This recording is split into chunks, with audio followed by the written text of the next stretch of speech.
Good morning everyone! Good morning Albayanos! Magandang umaga po sa mga kapwa ko empleyado ng Provincial Government of Albay, lalong-lalo na po sa mga office and department heads, and of course to our beloved Governor Attorney Edsel Grex Lagman na nakasuporta po sa atin, and ang ating department head ng Albay Provincial Information Office, Attorney Mary Luduca Castillo, sa pagpapahiram nitong magandang studio. It's Wednesday, it's a beautiful Wednesday morning, and welcome to the Ledipo Business Hour. Magnegosyo tayo.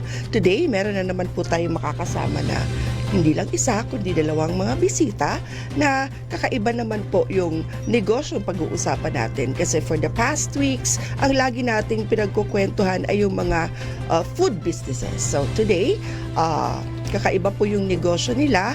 It's a surveying services team sila ng survey. Ang business sila is surveying. So ipapakilala ko po sila in just a short while, but to give you an idea about what the Ledipo office is all about, kung ano po yung mandato namin, kung anong ginagawa namin, please watch this short video.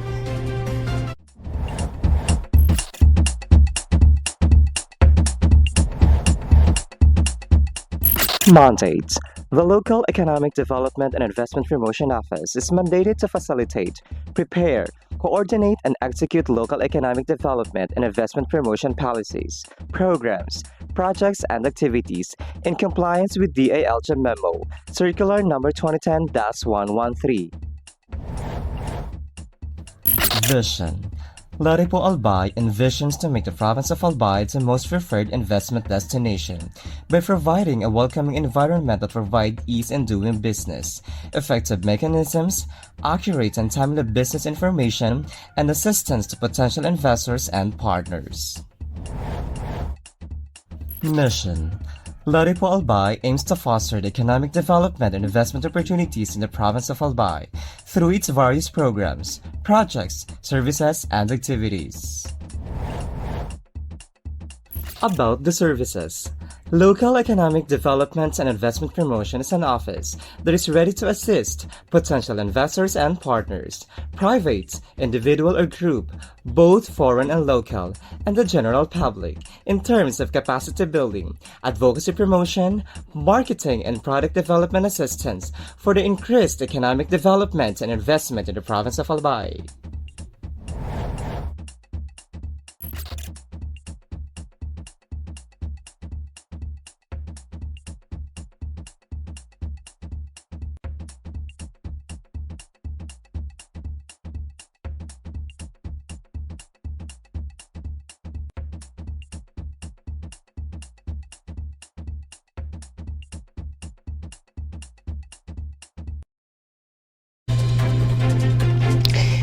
And we're back. Yun nga po ang ginagawa ng Ledipo office. Doon po sa nakita ninyong video.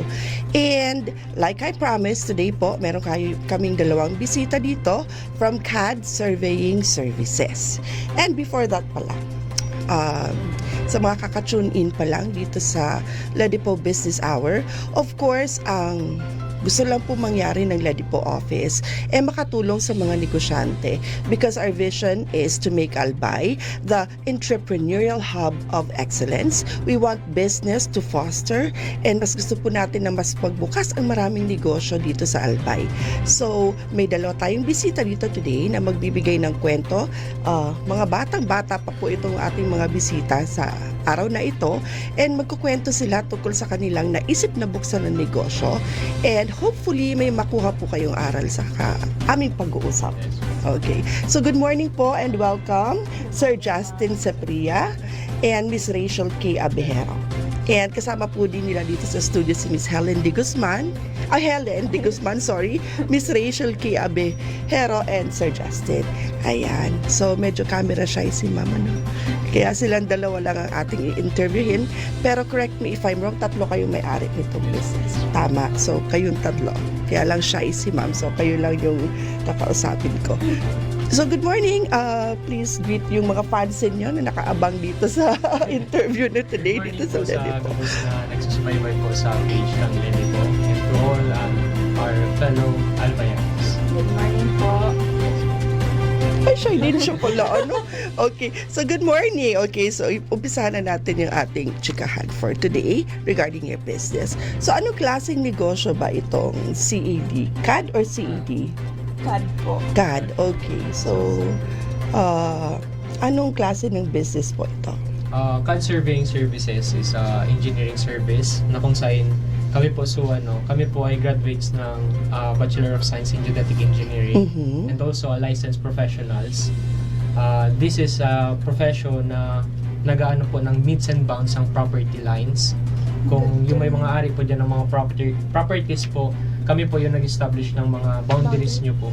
And usually po ang term na nasabutan po kang gapos ng Kapataba Albayanas is yung muhon. Kami po yung usually na professional po na license lang po na pwede po maglagay or mag-establish po ng muhon. Ayun.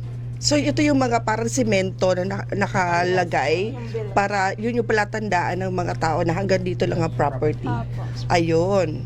So, gets na nila yun. Muhon. Sila yung naglalagay ng muhon. Yes po. Sure ba tayo na pag nilagyan na natin ng muhon, hindi na yon pwedeng galawin? Baka ako mamaya iusog-usog ko siya ng konti para lumaki yung Yes property. po, under Article 313 Oy. bawal po mag-tamper or bawal po magalis ng muhon Ayun. on ground kasi punishable po siya kanlo. No, alam na nila. Licensed geodetic engineer lang po yung pwede mag-establish kang boundaries mo nyo. Ayan. So, yung mga nagpaplano gumalaw ng muhon na yan, Article 313 po. yan. Bawal na bawal pala galawin yan. Yes. 'Di ba kasi yung mga pamilya nag-aaway-away diyan sa ganyan, 'di ba? Baka paggabi tulog na yung may-ari, iusog-usog niya na bawal po pala 'yon. Okay? So kung hindi ka lisensyadong Geodetic engineer. geodetic chemical engineer, 'di ba Ay, pwede? hindi. Civil engineer, Hindi po. hindi pwede basta engineer. Dapat geodetic engineer. So, ang dami kong matututunan today. Nakakatuwa ito. Okay, so hindi ka licensed geodetic engineer, hindi ka pwede maglagay ng palatandaan, and hindi basta-basta pwedeng galawin Yes po. kung saan inilagay yung muhon na yon. Anong tawag din sa English ng muhon? Monument po. Monument. Boundary monument. Boundary monument. Tututunan tayo. Okay, so, paano nyo binuo itong negosyo ninyo na to? Little backstory lang po na we are colleagues and schoolmates from Bicol University College of Engineering. Mhm. So, na-establish ko yung business. Nagka-idea lang po kami ng business as way back na nagre-review po kami for our board exam. So, nag-scroll lang po kami sa page after our review po. And nakailing po kami ng seniors po namin na nag-establish siya ng kanyang sariling firm or engineering surveying services. And na-inspire lang po kami and nagkaigwaki what if sa idea namin na what if kita balang araw or years from now mag-establish din kita ng business na ini. Ang galing! Iba talaga ang takbo ng utak ng mga kabataan yun. Talagang masyadong advanced na mag-isip. And hindi lang sila nag-iisip in advance, kundi talagang they put action Yes, dun sa kanilang mga vision. Di ba? Tapos na-inspire din kayo by someone else Yes, to yes, do it. And then, nagre-review pa lang sila, ganun sila confident sa kanilang mga sarili na later on, gagawin din namin yung negosyo na yan. Di ba? Ang galing, ang husay. I am also inspired. Di ba? So, why CAD? Okay. CAD po, ma'am, kasi during review pa lang po, since nga po yung sinabi niya na why not put up a business someday in the future na magiging surveying firm din, magkakaroon din kami ng sarili naming firm. So, CAD po, kasi nung review pa lang po, naset na po talaga namin since yung mga gamit po, yung software po, AutoCAD, opo, din po sa names namin, yung surnames namin din po, na-resembles din po yung first letter ng surname namin, which is Sapria, Abejero, and De Guzman po. Ay, ang galing. So, sabi namin, What connected. Tapos sabi namin, so CAD na lang talaga yung namin. Kaya doon po nanggaling yung CAD. CAD surveying service. Okay. So, ang galing. Yes. AutoCAD yung system. AutoCAD yung Tapos Oo, yung software. mga namin data is po, based on cadastral map, established by Oo, ang galing. So, very significant yung name na CAD. nag-jive din po. Oo. So, ang galing. Okay. So, sabi niyo nagre-review pa lang kayo, naisip niyo nang gawin to. Kailan nyo talaga inumpisahan yung business? Nag-start po yung business, registration into DTI is July 3, 2023 lang po. And kailan kayo pumasa? Nagpasa po kami last Last year, year. October 11 po.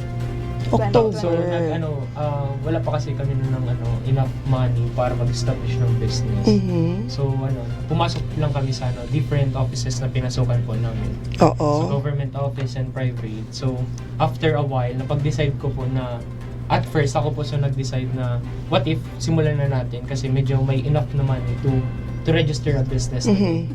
So nag-freelance kami. Actually nag-freelance po ako kasi ako yung Shopee nag-thinking na baka i-open ko na po yung business, yung car surveying nyo. So yun po, enough money, enough capital lang po para mag-register yung business sa DTI, sa Mayor's Office, sa BIR po. So yun po, July 3 po nag-establish the business, and yun po, from July 3 lang po nag-start yung businesses. I see. So, parang nag-graduate kayo a year before, Yes po. prinano nyo na agad, pinalish nyo na. Actually po, yung plan po talaga namin is dapat na-foresee po namin na 2 years after nung pasa po namin as licensed geodetic engineer. 2 years po kasi sabi po namin since wala tayong pangpuhunan, walang enough money to fund po yung sariling surveying firm. So mag-work na po muna kami, and sabi namin maybe 2 years from now we can establish our own.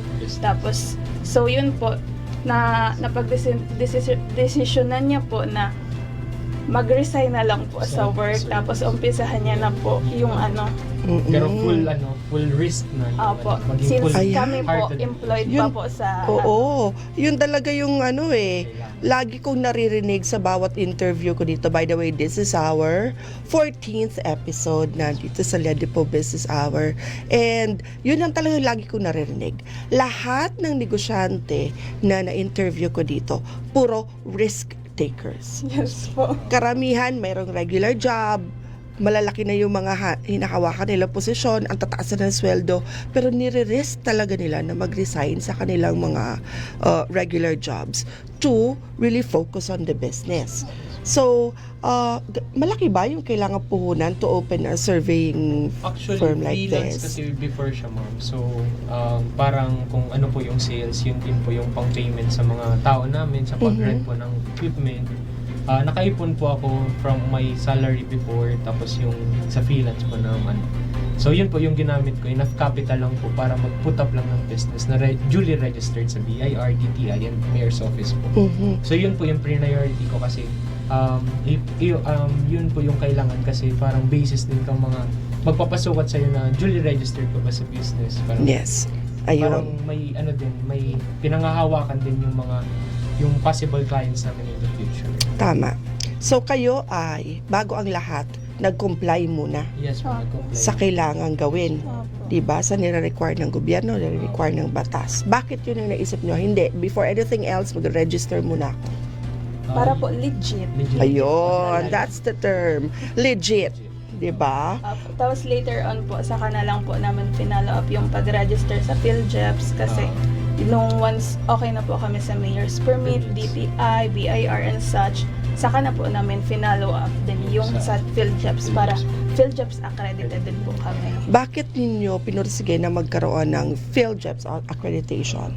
Yung at first po kasi may opportunity na nag-knock sa door namin na what if mag-registered po kami sa PhilJeps para po makakontrata kami sa government offices. Ayun. So, Kasi without the PhilJeps accreditation, you cannot do transactions with the government. Yes. Ayun, ang galing. Yes. Okay. So, sige, pag-usapan natin. Di ba sabi nyo, 2 years muna bago tayo mag-open ng business.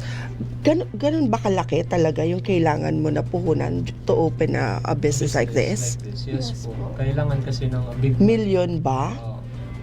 almost half million. Almost $500,000. Ang nakakapag-palaki ng puhunan is yung mga equipments. Equipments like, RTK, RTK, GNSS equipment. ano yung mga yon? RTK GNSS is equipment used to used to determine geolocation in the ground. Parang from satellites. Parang satellite-based po yung GNSS. And also, our total station po na kung saan laser naman po yung ano namin. Yung High-tech gamit. na. Almost high-tech na po yung equipments na gamit. Ang galing. Hindi Para na yung kailangan tape mo na- measure lang. Talagang may satellite na tayong pinag-uusapan ngayon, ano? Kakaiba na, kaya pala mahal na. Kasi dati, di ba, yung parang sinisilip-silip lang na ganun. Opo. Ngayon, iba na pala. Kaya, nagulat ako na 500,000 ang kailangan. O, at least. Yes po. Ganun na ka-high-tech and mahal na din pala talaga yung mga ginagamit na equipments. And then, ano pa ba? Yung mga mahal na gamit. Yung rentals ng mga ng service, for example, yung mga malalayo po, kailangan talaga ng enough capital para kasi kailangan from point A makapunta kami sa point B. Kung mga malalaking properties. Malalayo. Malalayo Yes, po. Almost Mm-mm. 2 hours na biyahe, 3 hours na biyahe. Oo. Then, So, may kailangan may makadala. sasakyan. Opo. May equipment din na ginagamit. Hindi pwede yung sasakyan na kotse, di ba? Kasi kung mabato, kung medyo bundok. Ayun. Hindi din po kasya yung muhon. Muhon. Yung Gaano ba kahaba yung muhon na yan? 15 by 40 centimeters po. Opo. Yung length niya. 15 po yung diameter. Tapos yung length po, 40 cm. So, almost parang... Mahaba. We have a picture po. Nilulubog yun sa lupa. So, hindi ko rin siya mabubunot basta-basta. Yes po. Okay. Hindi ko alam. Kasi nakikita ko lang siya yung nasa Opo, ibabaw nasa lang ibabaw. eh. Konti Malalim lang pa po po na yun. Oo. Akala mo naman may property na malaki na. Pero hindi. Kidding aside. Okay, so hindi pala. Tsaka mabigat yun, semento yun, di ba? Okay, kasi nai-imagine ko yung mga minsan families na nag-aaway-away, di ba? Bigla lang pumasok sa utak ko, what if paggabi ililipat nila, pupukpok na. Hindi pala ganun kadali. Ang bigat noon, semento na ganun pala kahaba yun. Okay. So, ang galing. Meron na palang satellite. May mga mga high-tech Oo, equipments high-tech na. equipments na. So, ano ang kaibahan nitong CAD sa ibang surveying firms? Ano yung ino-offer nyo na wala sila? Almost the same. The Ang same iba lang lang po, full-heartedly kami na geodetic engineers to maayos po yung mga problems ng mga Yes. yung mga clients namin. And ang goal po talaga namin is accuracy and precision po. Yan. As much as possible po, accurate po yung survey na nagawa namin and yung mga services din po na pwede namin ibigay sa kliyente. Tama. Tapos yung mga consultations po na kung ano po ang gagawin nila, process po. Ayun, you also give free consultation. Yes po, kung saan po sila mapapadali ng maging process po na mapadali yung mga problems po nila with regards po sa land dispute and yung mga documents po na hawak po nila. So, tamang yung sinasabi ko na marami kayong na-encounter na gano'n ng mga families na may land dispute. Yes. Tapos para maayos na, tama na yung gulo-gulo nila kayo. Hire po Hindi kami. ba kayo in the process medyo minsan na pag-iinitan, may ganong kwento Yes, ba? O kaya babayaran ka nung kabila, medyo bawasan yung Bawal daw, hindi po kami Oo, pero may na-encounter na kayo na nag-offer Yung- ng ganon. Yung mga ay wala pa po. Pero Okay. yung mga problems po during survey po na yung magkakapamilya po, nare-resolve din po naman namin kasi Yun. kami po yung nagiging way para makipag-usap din po sa kanila para Ayan. explain po sa kanila kung hanggang saan lang din po yung boundaries nila, tapos kung alin lang po yung dapat sundin nila. Ang galing. So, at the same time, para na rin kayong mga abogado na nagmi-mediate sa mga pamilya na nag-aaway-aaway sa properties. Ang galing. Napaka-interesting naman ang ginagawa ng mga batang to. Ang tatapang ninyo to do that, ha? Kasi, di ba, pag ako conflict na yun, ako po, bye, kayo na, bahala dyan. Kasi kayo talagang, ang lakas ng loob ninyo na magmi-mediate. Kayo, of course, kasi hindi nyo rin magagawa ng tama yung trabaho nyo kung nag-aaway-aaway nga naman talaga sila. Di ba? And then, risk din yun sa inyo, di ba? Opo. Oo. Yung Kasi sensitive mali mo may mga baril, may mga point na nagbabarilan na sila dyan sa property na yan. Tapos, di ba? May mga hawak po, Oo. may mga hawak na pamukpok or something. Itak po, minsan Oo, sa maitak. Binukod ka na nakiitak. May naghamol. May hawak lang po. May hawak lang. O, diba? So, hindi madali yung trabaho ng mga batang ito. Buwis buhay din. So, ang galing-galing. Okay. So, siguro diskarte, yung tamang pakikipag-usap, no? Courtesy, of course. Professionalism. And gusto ko yung term ninyo na accurate and precise. Kasi, doon kayo makakakuha ng mga Positive clients. Kasi, number one yon. If I'm a lot owner, of course, I want you to give me precise and accurate measurement ng aking property. So, ang galing-galing. Ang ganda-ganda. Alright. So, ano yung mga challenges aside from, of course, dun sa posibleng habulin ka ng itak pag may mga conflict ang mga pamilya na nagpapasukat? Ano pa yung mga na-encounter ninyo na mga problems? Yung sa documents na hawak ng clients, dahil siya nagko-conform sa database na yan po sa DNR. For may mga ganun. may mga difference kasi. For example, issued by DNR is the cadastral. Tapos Ano yung cadastral? Para lang mas maintindihan ng nanonood. cadastral is the parcelization of properties in one municipality. Like, yung pagkakahati-hati. Yes po. Okay. For example, from one Legazpi City Mhm. na parcelize siya sa properties. Okay. Yan na po yun. Tapos, Ito, lots na. doon na po kami papasok for subdivisions ng mga properties. Mhm. Yung parang bookstore lang po. Mhm. Tapos, yun po, yung naging naman, struggles lang or mga problems on ground pag yaw na kami sa site. Mhm. May mga presented na documents, for example, yung tax declaration. Iba yung area niya sa tax deck. Sa Kadma. Sa Kadma po. So parang, nauna kasi usually, pag mga liblib na lugar na usually nag-i-issue ng tax declaration without confirming sa ground kung ilan yung area.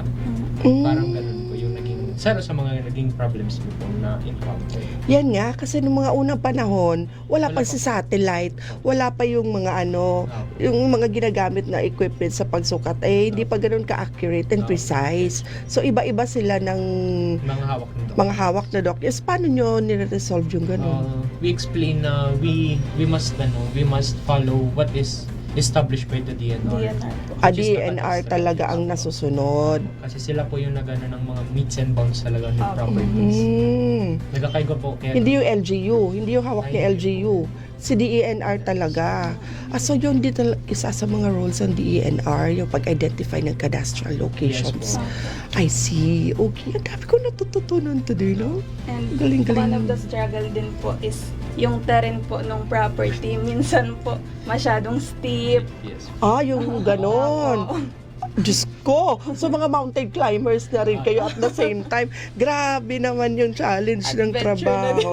Nagtitrek kami almost. Oo, I cannot imagine, di ba? Magsusukat ka lang, aakyat ka ng mga matatarik na mga lugar, Diyos ko po. Tapos Paano nyo ginagawa yon? Ano? po. Yan po. As in, kamang-kamang ka mo naman sa mga Opo. bulon. Ay, Diyos ko po, Sa grabe. mga O pag umulan pa, ay, Opo. Grabe. anak, tigilan mo na yan. Joke. Joke. Bigla ka na-imagine ko kung mga anak ko sila, tapos ganun yung ginagawa nila, di ba? Parang, Tapos my may- God, napaka-risky. Anak, mag-iba ka na ng career. Tapos may bit-bit pa pong mohon. Oo, exactly. Kasi ilalagay nyo doon. Opo. Sukat namin mo yan. Pag-isipan mo na mabuti. Hindi, pero grabe. I salute you guys. Anong babata nyo. Tapos ngayon lang siguro eye-opener din to sa ating mga audience, di ba? Na yung trabaho ninyo, just in case you ask for, di ba, yung bayad sa inyo. Marami din talaga palang risk na kailangan i-overcome mo pagdaanan itong mga batang ito para lang masukat ang inyong mga properties. Kaya kung medyo nag-charge sila ng medyo mataas-taas, wag na rin po kayong tumawad kasi hindi naman madali yung kanilang ginagawa. Ayan. So, ngayon pag nakarinig ako, genetic in ako, may respeto na, lalo mataas ang aking respeto sa kanila. Ngayon na naintindihan ko kung gaano kahirap yung trabaho ninyo, no? So, ang daming engineering courses, di ba? Bakit genetic engineer yung napili nyo? At first po kasi, way back high school po, nag-sideline po ako as a survey aid or instrument man po from my tito, which is a genetic engineer also. So parang duman lang naglaog yung idea na yung pag-college na kunin din yung engineering course na which is genetic engineering din. So yun yung yun yung isa sa mga naging motivation para magkuha ng profession sa genetic engineering. Ayun, ikaw naman. Babae ka niyan ha. Anak, babae ka. Babae Pero po. talagang tinake mo genetic engineer. Ang galing-galing mo. O sige, bakit? Bakit Actually yun ang po, naisip ma'am, mo? during application po sa BU, yung sa application form po, ang first choice ko po talaga is civil, tapos second choice ko po is education, tapos nung after po nun, tapos na ako mag-fill up, tapos siya po kasi nung senior high, si Engineer Abejero po, friend ko po, kaklase ko din po. Tapos, yung finner's choice po niya is geodetic din. Tapos sabi niya, same man lang Alam mo, yung- engineer, halika. Magpakita ka dito sa camera para nakikilala ka at ayaw mo magsalita. Ayan, magpakita ka po dito. So, sila pong tatlo. Ito po si engineer. Ayan, pakita tayo sa frame. Ayan, asan siya? Dito ka, ma'am.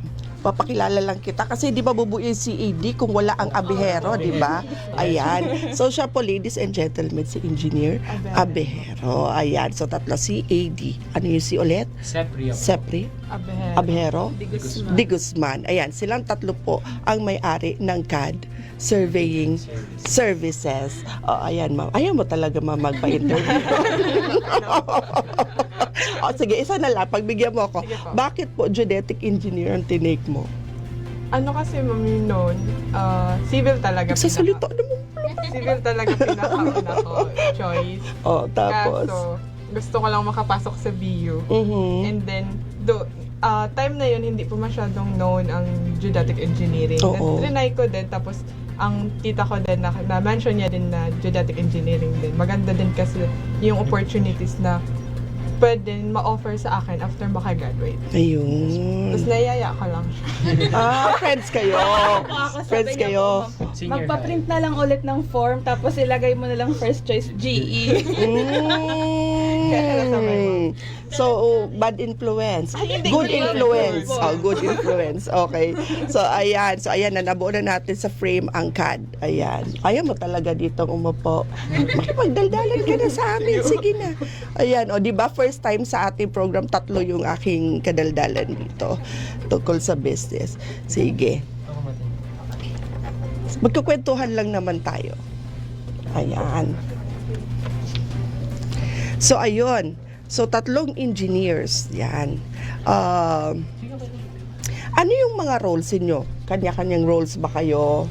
Kanya-kanya na assignment dito sa business? Paano ba? Ay, actually po, kaya din po kami nakaisip na mag-put up din ng business during review kasi sabi namin, nag-jive po yung kada skills na meron kami. Kasi Mhm. ako po, nung nag-OJT po ako sa isang private firm.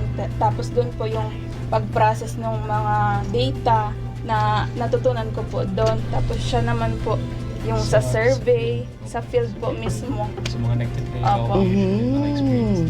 Tapos siya naman po yung mga Data processing. Opo. Ayun. So, Mga kanya-kanya ng skills, kanya-kanya ng assignment na ginagawa. So, hindi kayo talaga yung umaakyat ng mga bundok para Ay, mag... Ay, kasama po kami. Kasama? Unfair yun kasi kung ikaw lang, di ba? Dapat sama-sama together tayo, di ba? So, ayun, ang galing ninyong tatlo. So, how young are you ba? 24 po. Uy, wow, ikaw. Same din po. Oo nga naman, ikaw. 24 din. Puro kayo 24 years old, tapos ang gagaling nyo. Yes. O, di ba? Para maayos natin to, kawawa ka naman, nakatayo ka naman. Let's pause for a commercial break po. May ipapakita natin yung video presentation nila sa kung ano yung ginagawa nila dito sa CAD Surveying Services. Sige po, let's pause for a break.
Ayan, and we're back po. Ayun, nakita nyo na po kung ano yung mga ginagawa ng tatlong kabataan na narito sa aking tabi na nagbukas nga po ng surveying services. Ayan, CAT. Okay. So, kumpleto na sila. First time na tatlo ang aking bisita. So, sige, pagpatuloy natin yung ating kwentuhan. Ayan. So, almost just a year in the making yung planning ninyo, yung pag-ipon ninyo ng puhunan, and then yung finally pag-open ninyo ng business. Okay, meron ba kayong mentor? Yung nag-guide sa inyo, nagturo sa inyo, Yung sa profession po ba, ma'am, or you're running the dun sa running the business? As we start the business po, nagkuha po kami ng bookkeeper.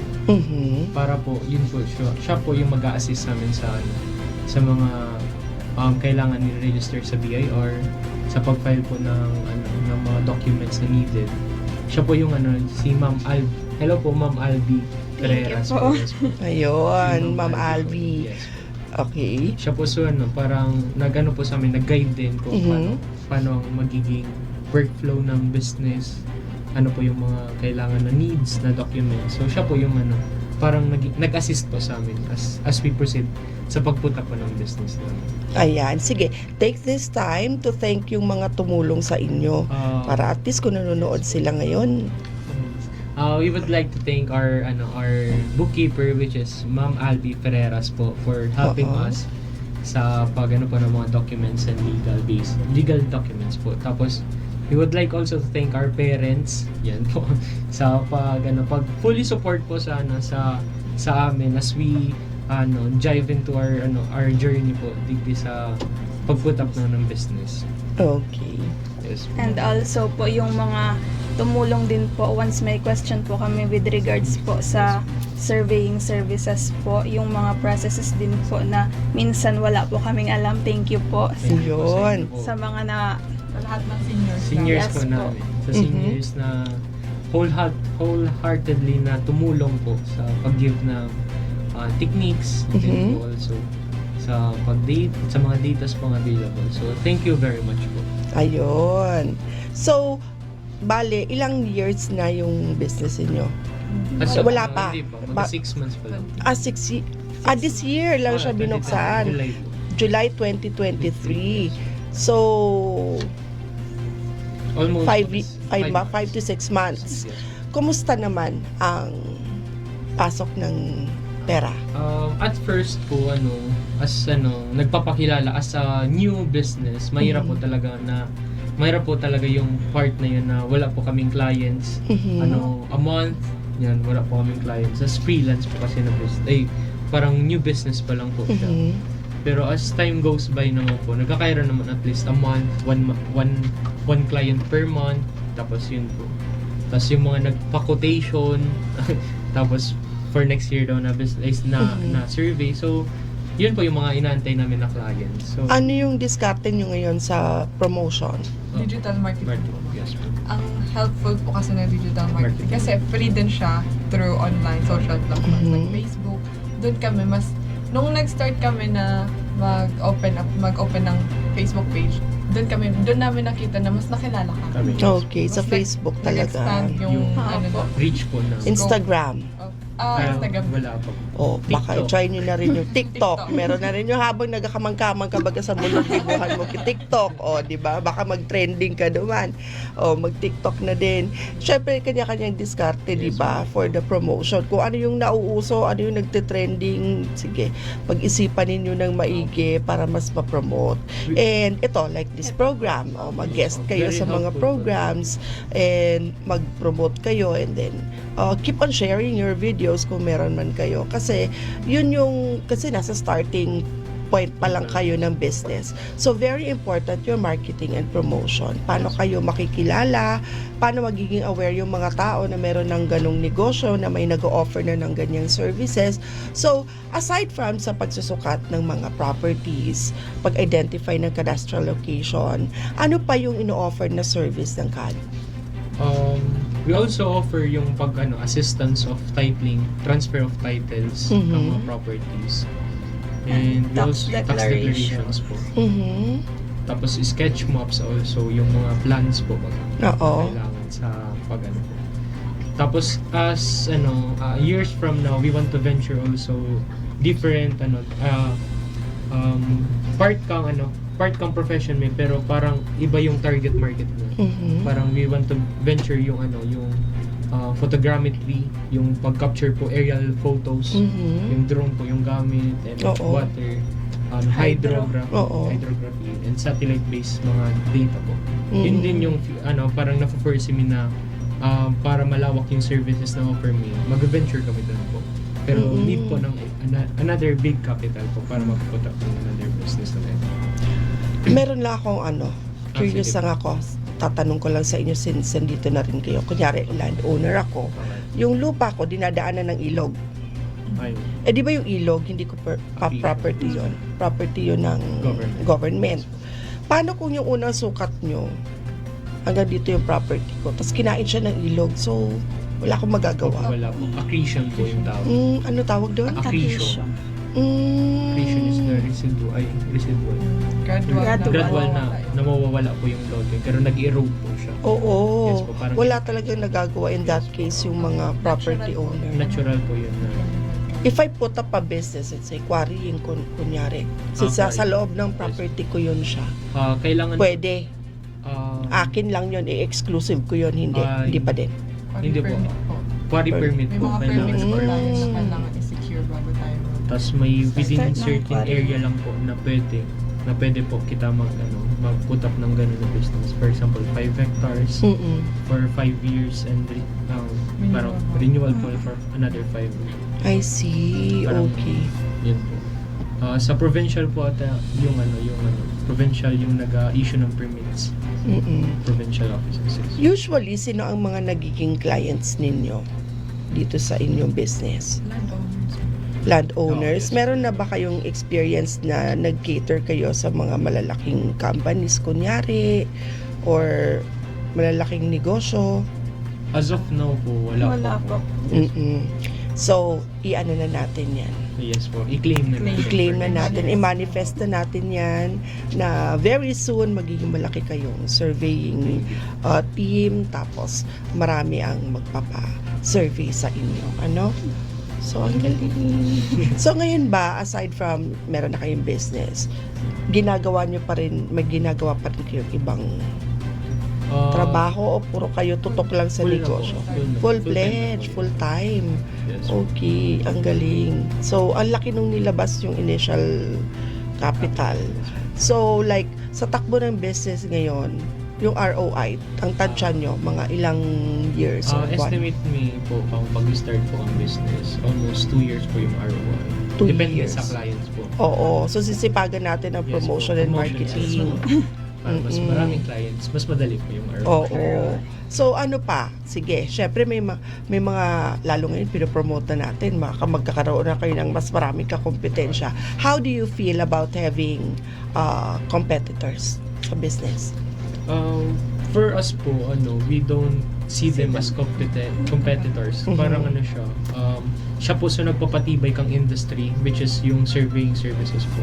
So pag mas kilalang geodetic engineer, mas na concrete po yung idea na kailangan po pa talaga kay geodetic engineers. Yun. Parang we don't see them as competitors, we see them as a brotherhood na Ang ganda. parang mas Tulungan kailangan din. namin kayo para mas maano natin na kailangan tayo Industry na din ito, professional. profession din Yung ito. industry natin. Ma-promote din na mas marami pang ma-inspire to take the course Yes, po. and later on do what you're doing na. Mas makilala po talaga ang Yung Geodetic professional. engineer. Ayun, Kasi hindi oo. masyado Hindi siya siya. kilala. Kasi mali nga yung interpretation ko ng geodetic engineer bago tayo nag-usap eh. So, ano pa yung ginagawa talaga ng mga geodetic engineer?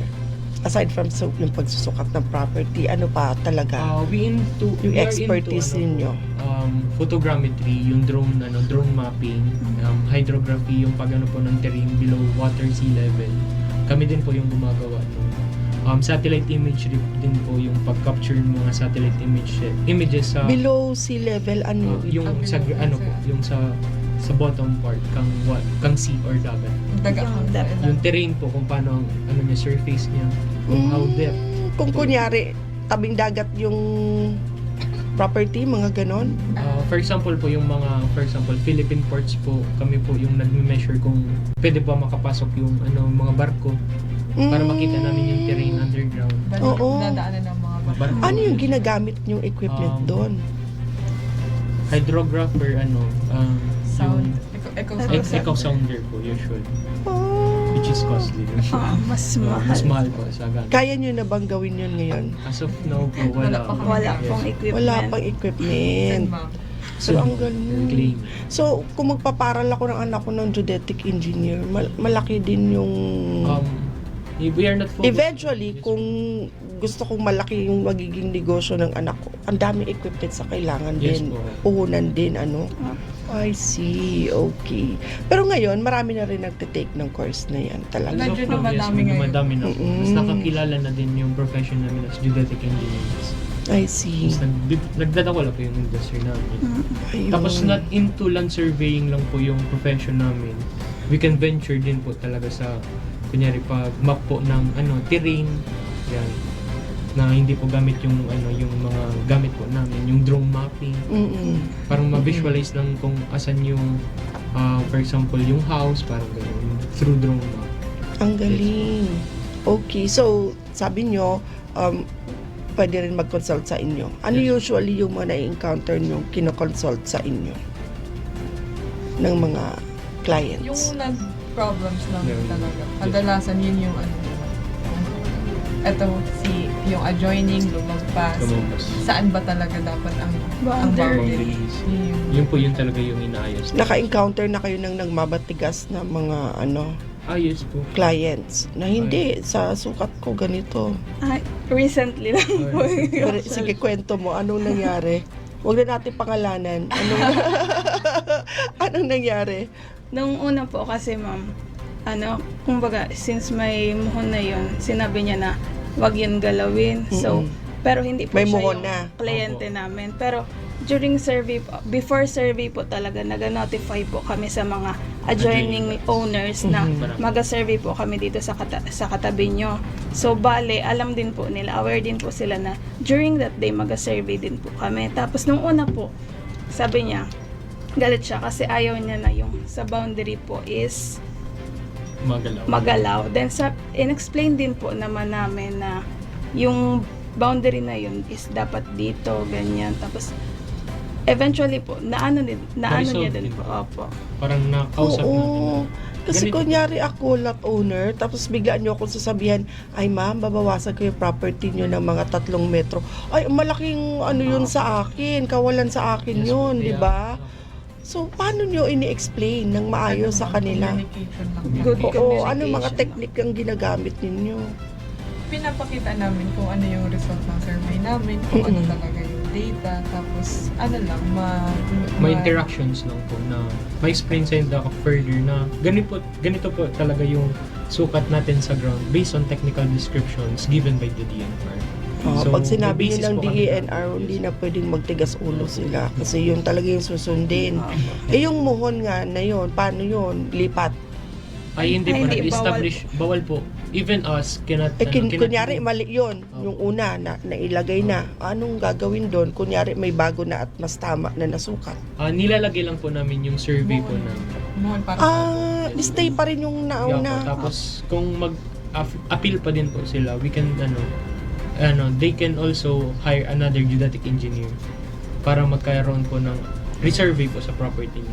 Para Ganun makita pala po yun kahirap. Opo, medyo, Tapos kunyari ako owner, kailangan ko na magpatayo ng building ngayon na ay iba yung sukat nyo sa sukat ko. Paano yun?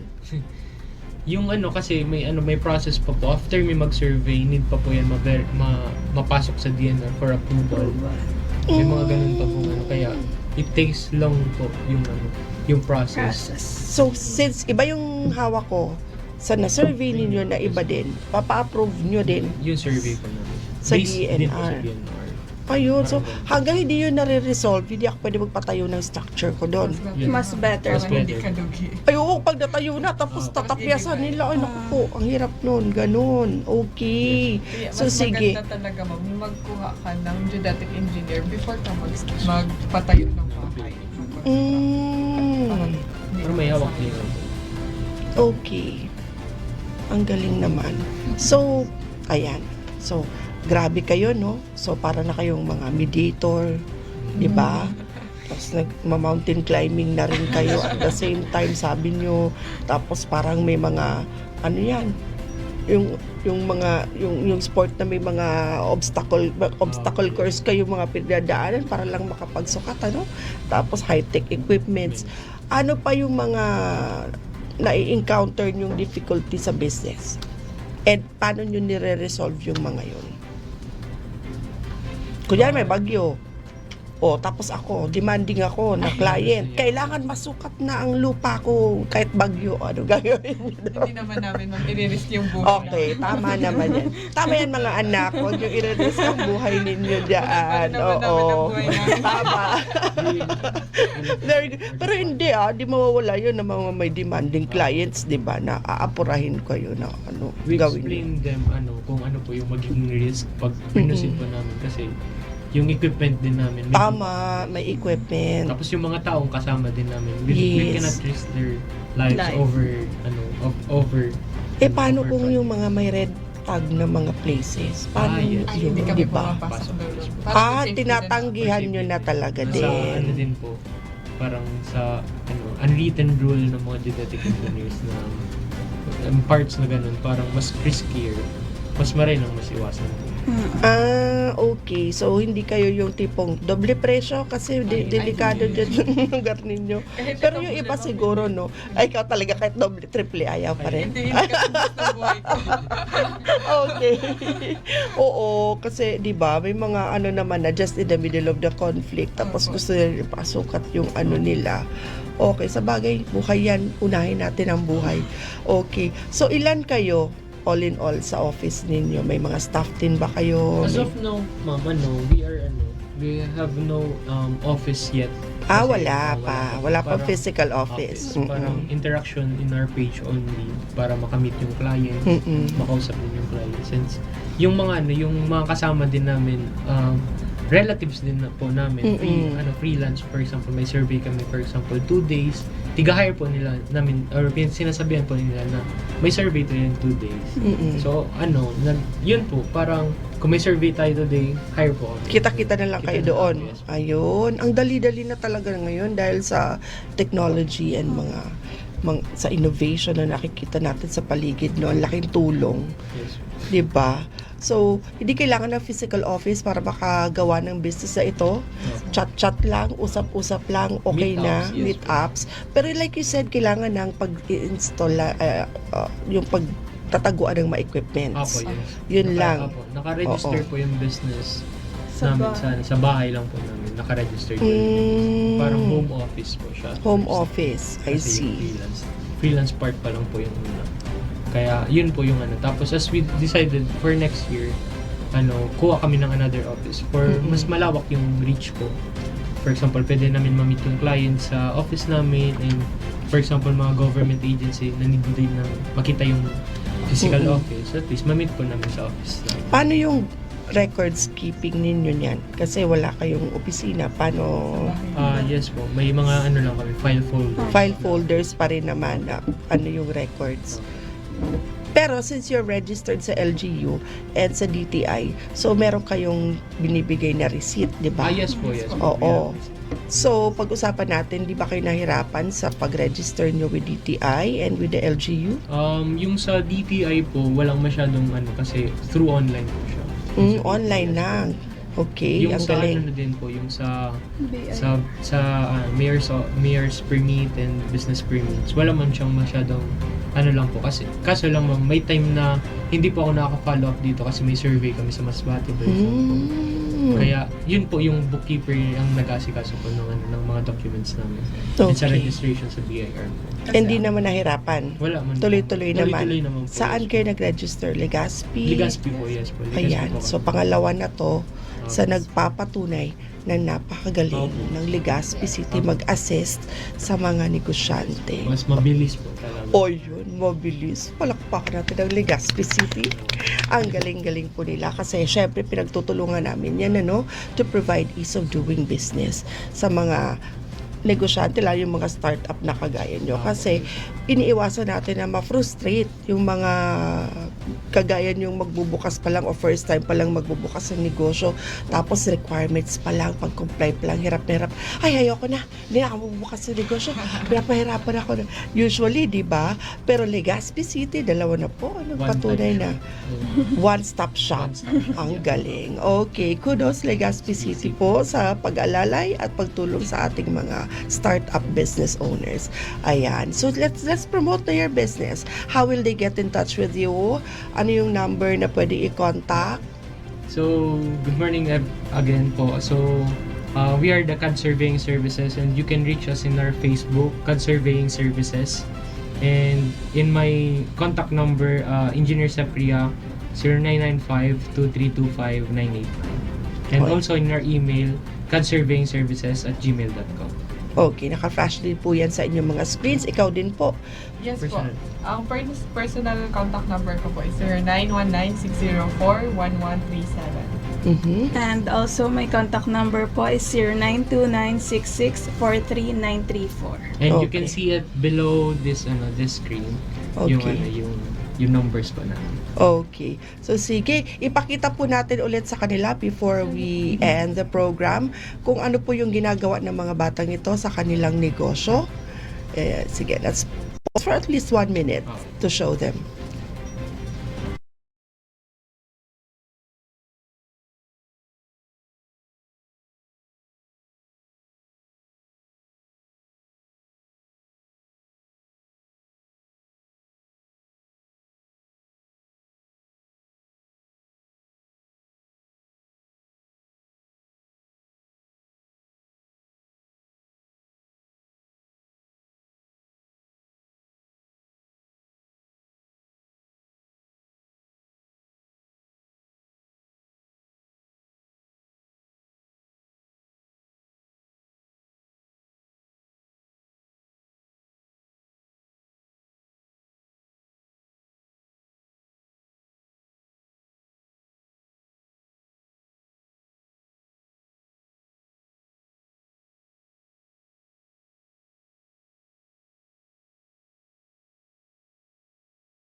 Ayan. So, sabi ng ating Marites dito, dati daw, ang puputi ninyo. Dahil sa nakita natin, ganyan, mga morena, tunay na mga Pilipino na ang ating kulay dyan. So, Ella, ihanda na yung ibibenta natin. Sunblock. Di ba? Offer natin ang sunblock tong mga batang to. Okay. So, ang gagaling ninyo, saludo ako sa inyo. Saludo ako sa tapang ninyo. Saludo ako dun sa risk na tinake ninyo and yung determination ninyo talaga. So, sige. We still have 5 minutes remaining. Ano yung makatangian mo, sir? Na sikreto mo dito sa patuloy mong Okay. pagpupursige sa negosyong to? Good communication, and the biggest is the risk taker. I want to venture talaga sa business. As matagal na po, parang naisipan ko na talaga mag-put up ng business kasi medyo business-minded kasi my parents have a small canteen in barangay. Tapos and my brother Promote mo owns, na din. Ano pa? Sapria Eatery po at San Roque, Legazpi City. Near Arc of Legazpi. Matagal na yon. Yun sa tindahan po. Tapos matagal na po, almost 20 years na po yung business. And 20 years na ang business ng parents mo. So, magagaling silang negosyante for staying that long. Okay. And my brother also owns the Mr. Samgyup at Daraga Hospital. Daraga daw. Daraga Doctors Yung sa Hospital. Mr. 7-Eleven. Yes, po. Ang galing. Yung sa taas. He owns Galing. that. Yes po. And he is just a venture yung vlogger po.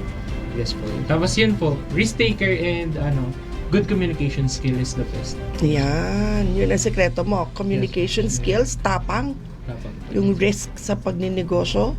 And then, ikaw naman, ma'am. Ano yung quality sa meron ka para mag-succeed itong business? Kailangan mong mag-work hard. Kailangan mong bigyan ng time yung business na to para help para mag-grow na din yung business. Okay. Time. Marami kang time. Oo. Ano pa yung ambag mo dito sa negosyo? Yung skills na meron ka, character na meron ka para makatulong dito sa business. Kailangan din ng communication skills talaga. Com skills Yun din. lang yun ang pinaka-importante dito sa business namin para makapag-deal kami sa clients. And of course, yung accuracy, Research. yung knowledge ninyo Opo, dito yung mga sa nararamdaman. pinag-aralan ninyo, and then, ano pa? Ikaw naman, ma'am. Ako po is yung pagpupursige din po and yung hard work po. Tapos number 1 po talaga is yung risk taker po and pagiging fully committed po sa business po namin and pagiging, kumbaga po kami, sabi namin, dapat maging strength namin with yung isa't isa. Yun po yung Ayun. number 1 ano po namin. Kasi sabi po namin, since review pa lang, is small progress is still a progress. Ang ganda ng Yun po kanilang talaga yung ano namin. small progress is still a progress. Ito naman ay kabaliktaran ng huli kong in-interview dito. Kasi siya, batang-bata din. 24 lang din yata siya. So, she had all the capital, 1 million.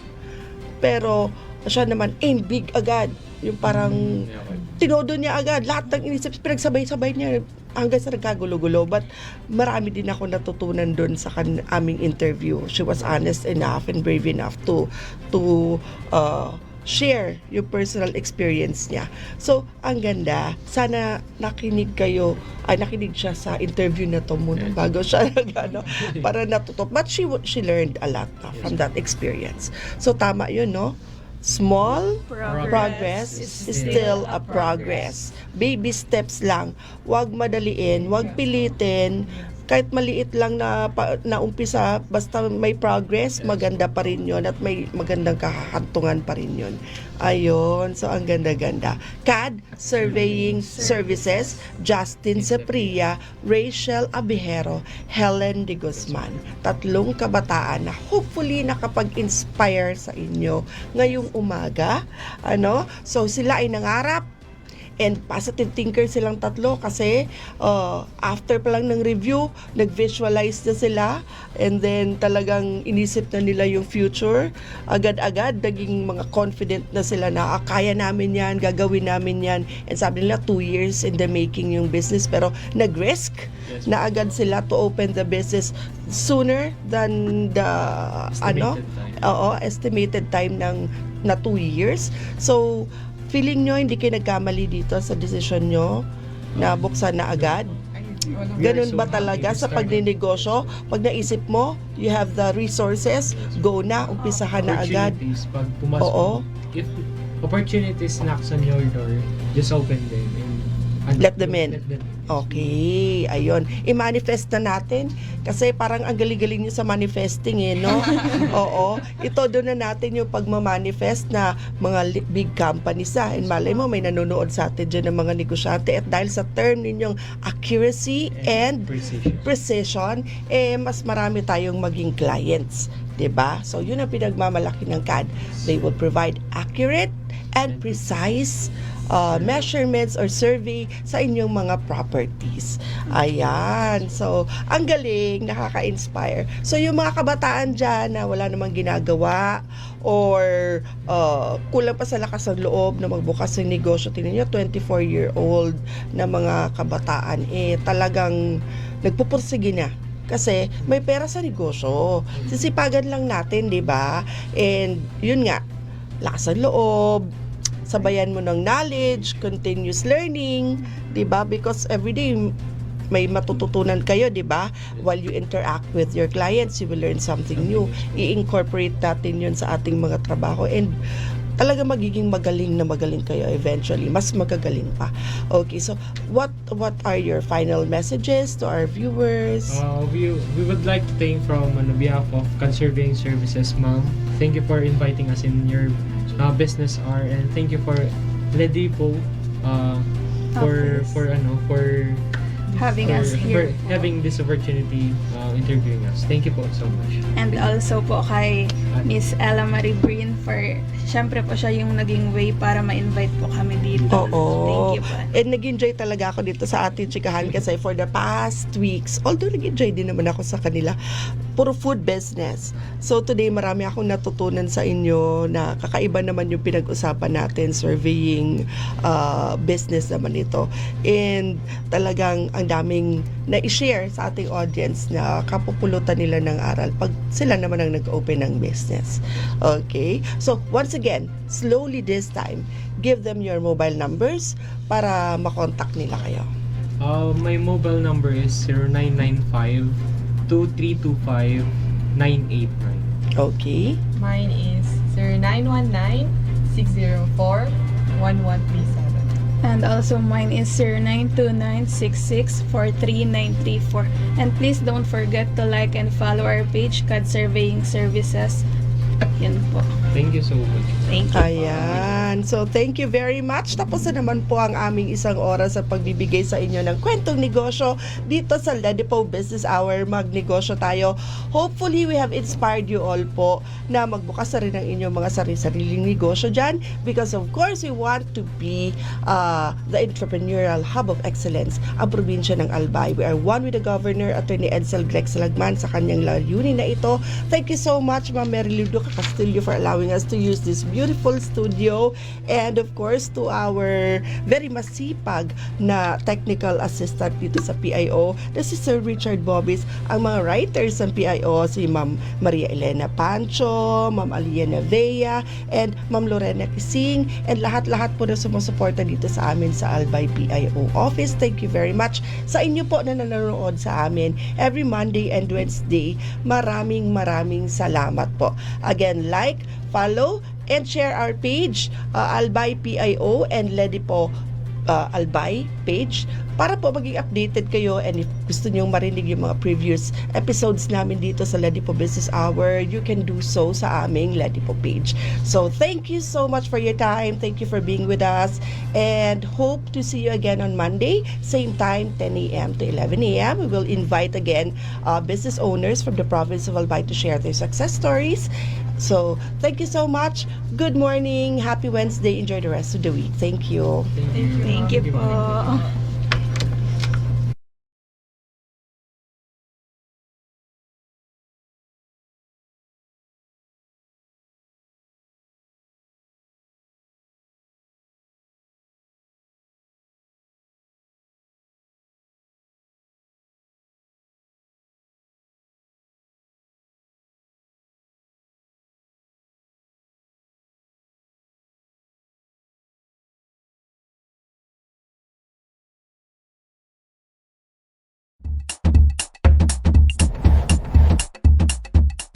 Mandates.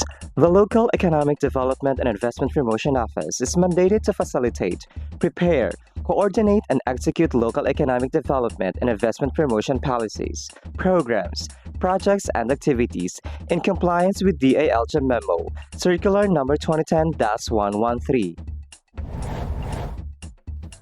Vision.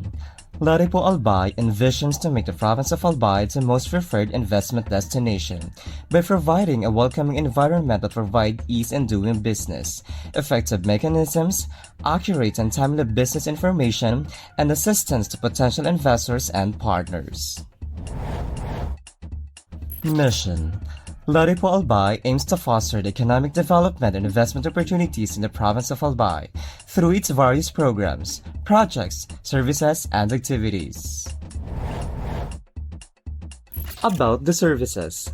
Local Economic Development and Investment Promotion is an office that is ready to assist potential investors and partners, private, individual or group, both foreign and local, and the general public, in terms of capacity building, advocacy promotion, marketing and product development assistance for the increased economic development and investment in the province of Albay.